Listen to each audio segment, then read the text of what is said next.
les quiero comentar que todo esto que acabamos de ver en el laboratorio y todas estas herramientas que cuidamos tanto para caracterizar, realmente son útiles cuando se integran para un proyecto en específico. Y uno de los proyectos más importantes que hemos desarrollado desde 2007, ya 8 años casi, es el proyecto de hundimiento y fracturamiento en la delegación Iztapalapa del Distrito Federal. Iztapalapa es como la muestra del botón, es una de las zonas más complicadas que existen en el país porque es una zona muy débil físicamente porque el material es muy heterogéneo, pero además tiene mucha presión social y económica porque ahí es donde está la más alta densidad de población. Entonces, entre que está estresado el sistema precisamente por toda la población, porque ahí sacan mucha agua y porque es una zona débil, pues es un laboratorio enorme para poder implementar toda esta metodología, porque al final de cuentas toda esta integración de herramientas, pues es una metodología de trabajo. Entonces, es muy bonito este proyecto de Iztapalapa porque cuando nos invitaron a trabajar con ellos fue a raíz no sé si supieron de lo que pasó en 2007, que se cayó un coche en una gran fractura que se abrió de manera intempestiva, fue un colapso muy importante y es la primera muerte que ha ocurrido por este fenómeno en el país. Entonces, en 2007 me buscaron de la delegación, estaban buscando un geólogo que supiera geomecánica, que entendiera tanto los procesos geológicos como la parte de deformación de materiales y me encontraron a mí. Protección Civil canalizó muchos recursos a Iztapalapa y prácticamente me pidieron que los asesorara en qué hacer con esos recursos para que fuera bien invertido en investigación, en caracterización o en buscar medidas de mitigación. Y entonces fundamos el Centro de Evaluación, en este tiempo se llamaba Centro de Monitoreo de Fracturamiento del Subsuelo y después evolucionó al Centro de Evaluación de Riesgo Geológico. Entonces la decisión que tomamos en ese tiempo fue no hacer lo que casi siempre hace un investigador, que es ir a hacer su trabajo y regresarse, sino entrenar a la gente de ahí, ayudarlos a optimizar sus recursos para que fueran autosuficientes en el estudio, la caracterización y la mitigación del fenómeno, porque es algo con lo que viven todos los días. Entonces, con los recursos que les canalizaron, los apoyamos para construir el edificio del Centro de Evaluación de Riesgo Geológico, que es el CERG. Compramos equipos, compraron 2 radares de penetración terrestre, montamos un laboratorio de caracterización de suelo, se llama, no tienen todas nuestras técnicas, tienen las más sencillas. Tenemos ahí 10 muchachos trabajando, geógrafos, geólogos, civiles, geofísicos, que están a nivel licenciatura, maestría. Entonces, lo que hemos hecho desde entonces es empezar a cartografiar y caracterizar toda la delegación, hacer toda la integración de los registros litológicos, sondeos, radar de penetración terrestre. El resultado de esta investigación es que ya sabemos, identificamos los diferentes mecanismos de fracturamiento. O sea, dividimos Iztapalapa en zonas y ya sabemos cuál es el mecanismo de fracturamiento para cada zona, lo que se llaman polígonos de fracturamiento. Y eso le permite a la administración tomar decisiones importantes para mitigación, si van a cambiar tubos, si van a restringir el acceso vehicular, si van a establecer una zona donde no se debe de construir. O sea, esto ya está siendo aplicado directamente.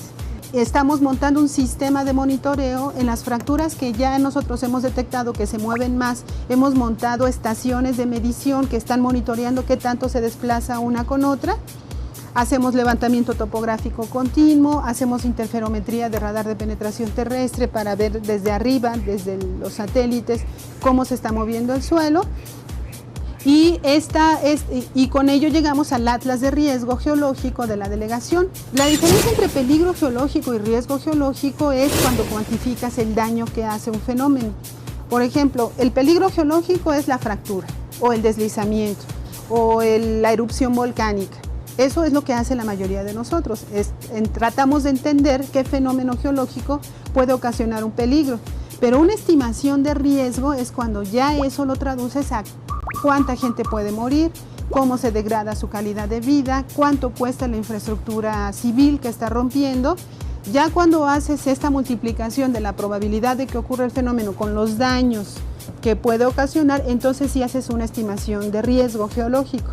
Por eso lo que sí estamos haciendo en Iztapalapa es la evaluación de riesgo geológico.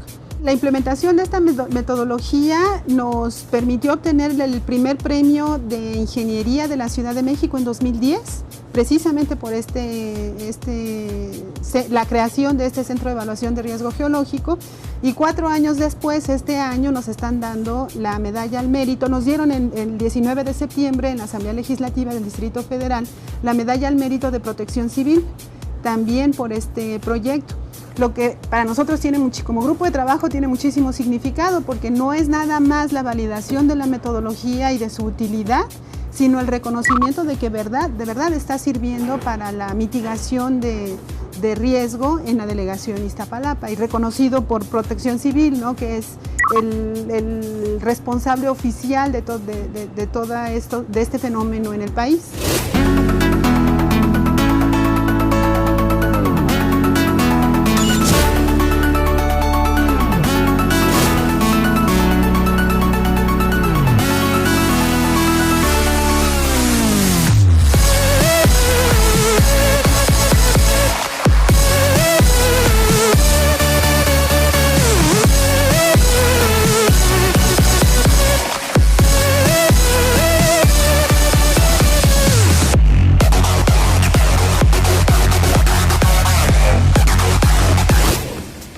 Mi especialidad, en el sentido propio, se llama Ingeniería Geológica, y no hay especialistas en Ingeniería Geológica en México, hay muy poquitos.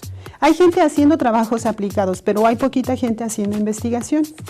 Empezamos de cero, no había nadie que nos pudiera apoyar en esa línea, entonces me costó mucho trabajo al principio. También como a los 3, 4 años tuve una crisis de, híjole, sí estaré bien aquí, o mejor pongo mi empresa y me pongo a hacer negocios, pero pues me mantuve, me costó trabajo empezar a publicar, me costó trabajo empezar a montar el laboratorio, pero me quedé, y yo creo que ahorita se está notando apenas que pues valió la pena la decisión, porque estamos empezando muchas cosas interesantes aquí en México, ¿no? Tengo un sentido de vocación importante. Yo hace ya tiempo tomé la decisión de que el objetivo de mi vida no era hacer dinero ni tener muchos reconocimientos académicos. Me gustaría trascender como alguien que logró que la ciencia, que romper la diferencia entre ciencia aplicada y ciencia básica. Alguien dijo una vez que no existe la aplicación no existen las ciencias aplicadas, existe la aplicación de la ciencia. Porque existen muchos mitos en que cuando hace ciencia aplicada, el rigor y la calidad no son los mismos. La gente que hace ciencia fundamental dice, ay no, eso se hace en ciencia aplicada. Pero eso no debe existir. Es un deber de nosotros que lo que estamos haciendo en corto, mediano o largo plazo tenga una utilidad importante social y económica, ¿no? Entonces, yo creo que así me gustaría trascender como alguien que logró brincar esa brecha.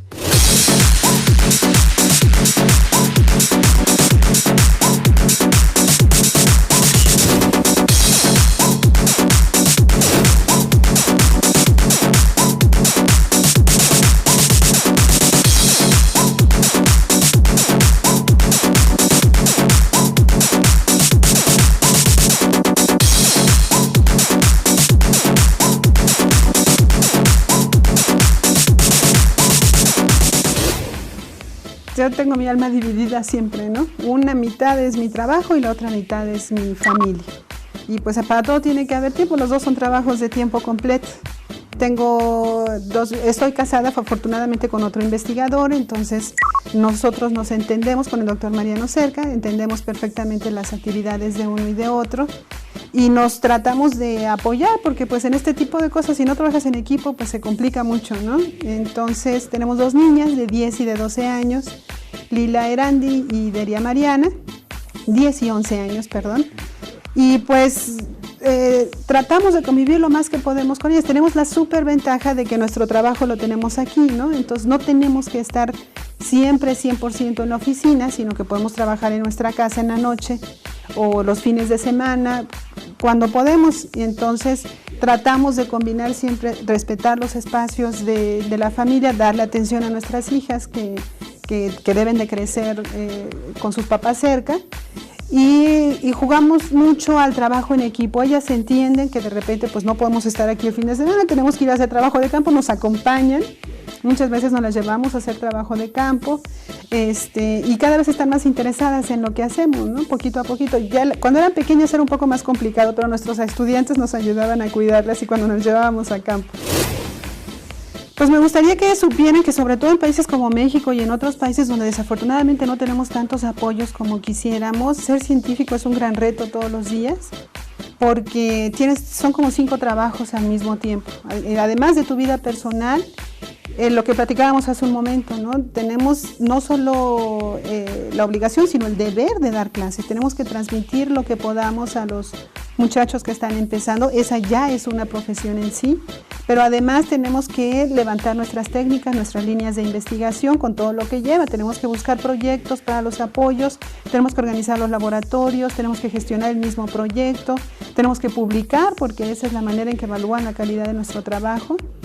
Entonces, si hay algo que yo quisiera transmitir es que la vida de un científico de repente puede parecer simple porque dicen, ay, les pagan por estar sentados en la computadora todo el día, pues sí dista mucho de eso. El consejo que yo daría a la gente que nos está viendo y que nos ha acompañado durante todo este programa es que de verdad se dieran cuenta que la actitud ante la vida es fundamental, fundamental. Si tú tienes una actitud abierta, si tienes una actitud propositiva, se te abre el mundo, se te abren las puertas. Si tienes una actitud conformista o una actitud pequeñita, pues también así son tus puertas, ¿no? Las puertas son del tamaño de tu actitud. Si tú siempre tratas de ver un poquito más adelante, entonces yo creo que tu camino se va abriendo, ¿no? Bueno, pues yo creo que con esto les he mostrado lo que es la vida de un científico y cómo trabajamos todos los días. Muchas gracias por acompañarnos. Espero que tengan un poco de más curiosidad por conocer de los procesos geológicos. Aquí estamos en el Centro de Geociencias para cuando quieran saber un poco más. Tenemos la Semana de la Tierra, tenemos la Expositec con todas nuestras actividades. Y pues recuerden que es muy importante la actitud para seguir trabajando y para tener nuevos retos. Muchas gracias. Hasta luego.